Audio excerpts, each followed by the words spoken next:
but also we need more Gardaí. Yeah, because the ones that we have are burnt out and exhausted and demoralised. Just 1 second, you can hold on if you wish. John, you are in the city a lot. Do you see many guards about?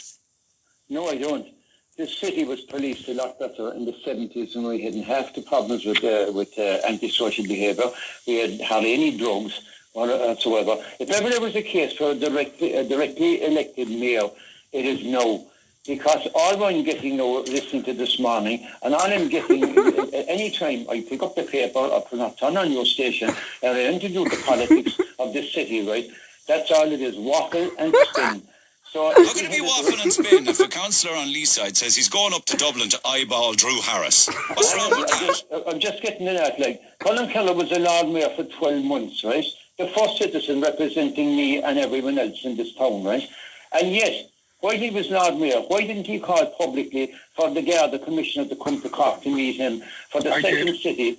Because it's not being policed properly. No, Colin, hang on a second. You're playing politics. By your own admission this morning, you're getting your information about what's happening in Ballincollig off the social media, right? You're playing politics with us. That's what you're doing. The commissioner here in Cork is playing Moyers. He's playing politics because he won't rock the boat and he won't say, I can't police Cork City and I just can't do it. He can't say things like that because the Chief Super can't come out and say something like this, that we've lost the run of the city. Wrong, you see. They're all playing they're all watching their own ass and their pensions and their promotions. They're not watching their pensions. The amount of work that's done behind the scenes, investigating crime and the minutiae and detail that goes on to solving crime by members of the Gardaí and detectives. We have no idea how much work they're putting into cases. We have no idea what their caseloads are like. There's no one disputing that. You can't dispute. I've spoken to loads of people who have been victims of awful assaults and rape and all sorts of issues in their life. And every single time, they compliment the Garda Síochána. They compliment those that help. There's no one have a problem and saying the guards are there are not doing the best they can. There's even by Colm's own admission, there's not enough of them there. Everyone knows that. When you have somebody able to put a wheelie bin up on top of the head of Father Matthew, which must have taken half a dozen guys to do it, when you have people going around tearing out the floors, that's making the city look nice and clean and tidy and beautiful, right? I know that. There must be nobody. The invisible man must be watching the CCTV down in the Anglesey Street because to me, there's nobody monitoring it. And if there is, I don't feel safe going into town anymore at night time. I know a lot of people in this town, Neil, with very large disposable incomes, good pensions, will not go in and support the residents at night time anymore because they don't feel safe. And there's nobody speaking up for this town. We have three powerful politicians here in this town, and they're playing politics with it. Colm Kelleher's playing politics. Why is he playing politics with it? Because he didn't. Because if I may come in. Yeah, go ahead. If I may come in, I didn't get it. I didn't catch his name. John. Apologies. John. John, how are you keeping? You well? Yeah, not too well. If I may come in there, you said at the start there that I served 12 months as Lord Mayor. I did, and I hope I served the city to the best of my ability. And to date, it's been the highlight of my personal political career. But you said I'm playing politics with it. I would disagree with you. As Lord Mayor, I called on 4 separate occasions for Drew Harris to come down and visit Cork. What do you mean call? Did you pick up the phone? Did you write to him? Did you email? What did you do? I did, as JPC, as chair of the JPC, Cork City Joint Policing Committee. I wrote to him and extended an invitation, an open invitation, which is still there, and I'm sure he's available. So on those occasions when you reached out to him, as the Yanks would say, did you get a response?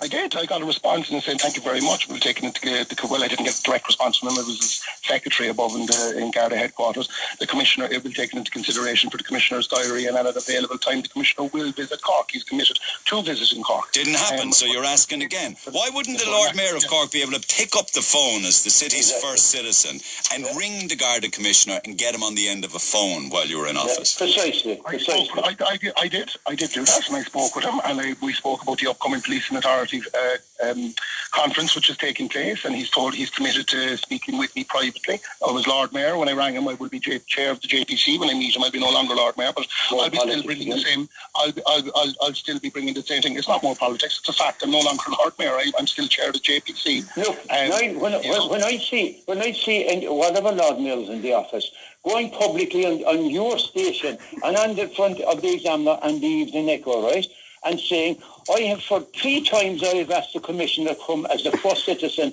for my city because it's not being policed properly, and he has refused to come. Then I'll take notice. He hasn't refused to come. Well, he hasn't come. Exactly, I agree. I'm not disagreeing, but he hasn't refused to come. I'm not defending. No, but he still hasn't come. That's the same bloody thing. The fact that he's committed to come. He's committed to speaking with me privately when we do go to Dublin, and I hope to get him down to the JPC. I agree with you 100%. He hasn't come, but you touched on something there at the start of your input about directly elected Lord Mayor. I served as Lord Mayor for 12 months, and I've spoken with colleagues who've served as Lord Mayor for 12 months, and I wholeheartedly agree with you. I think we should have a directly elected Lord Mayor with executive powers, because obviously, I've come out of office, and as Lord Mayor, there is this perception that you're the mayor of the city and you do have executive functions, but you don't. Yeah. So why then did? Okay, we understand. I know that. But why then, when the public had an opportunity to vote for a directed Lord Mayor, they voted against it? There was an opportunity 4 or 5 years ago. Simon Coveney was mad keen for that to happen. Didn't happen. That's right, yeah. There was a plebiscite in the last local election. So people said no to it. Why? It fell very narrowly. I think it was narrow, but still it fell. And the people, and look, there's 51% of the population said they didn't want it, of the good people of Cork, and that's democracy, Neil. Limerick voted in favour of it. Legislation has been passed at the moment. The Citizens' Assembly are meeting in Dublin in relation to have a directly elected Lord Mayor with executive powers. And you would basically, how that office would look would be a merger of the reserve side of City Hall and the executive side of City Hall, and you would have like the Mayor of New York or the Mayor of London. But city manager runs the city, right? That's true. Anne Doherty's the boss, isn't she? She's the boss. The city manager is not good. The city manager now is not going to call in the Commissioner Moyers below and also Superintendent Moyers below and give him a dressing down. We all know that. He doesn't deserve a dressing down, John. He deserves our support. None of the guards deserve dressing downs. Why does he deserve our support when our city is not in police? Because his hands are tied. His hands are tied. Because he can't. He's probably crying out from. They are. He's probably crying out for more. Do you think that any chief superintendent on Leeside wants to have Garda stations closed and a shortage of admin staff and members of An Garda Síochána spending 8 hours inside an Anglesey Street courthouse? They're playing politics with it. There's nothing to stop the local commissioner to come out and say publicly, I can't police this city. Oh, well, you can't be. I completely disagree with that. And in defence of our chief superintendent, Mr. Moyers, he's doing an excellent job. He's done an exemplary job since he's come in. He can only cut his cloth accordingly. And he has been screaming at Garda headquarters for more manpower, as have local politicians, as have people nationally. And to say that he's not policing our city is very disingenuous. Well, if people don't feel safe in the city, if there's open drug dealing, antisocial behaviour, people being assaulted, people won't go to town anymore, there's something wrong.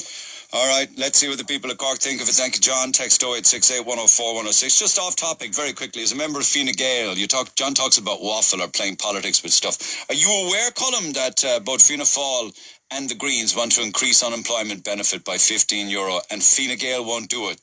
They're making people out to be lazy in the home. Sorry, and that they should get out to work. There's plenty of work. Where do you come on that? Well, I'm a member of Fianna Fáil. Sorry, my Fianna Fáil, my bad. So, where do you come with regards to Fine Gael saying, no, people are lazy, there's plenty of work, they need to get out there and work? Look, there is a lot of work on the east side, but the other side of the coin, Neil, is people that can't work and people that are disadvantaged do need a leg up. We are living in inflationary times. The social welfare that's being paid to people at the moment is reflective of... Was it €208? Yeah, it's reflective of society pre-COVID. As well as